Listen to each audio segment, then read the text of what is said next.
Bir kun payg'ambarimiz alayhisolatu vassalom aytdilar: Allohning 4 ta katta farishtasi Jabroil alayhissalom, Mikoil alayhissalom, Isrofil alayhissalom va Azroil alayhissalomlar kelishdi.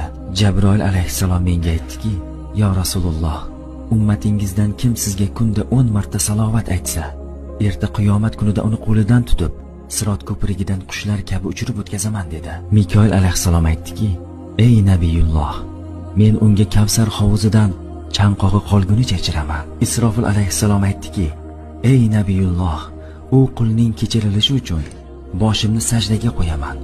Alloh taoloni kechirmaguncha boshimni sajdadan ko'tarmayman" dedi.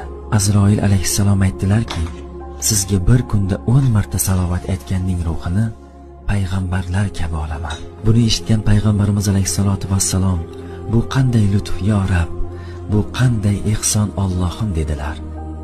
Sizlar ham bu video orqali ko'p insonlarni salovat aytishiga sababchi bo'ling.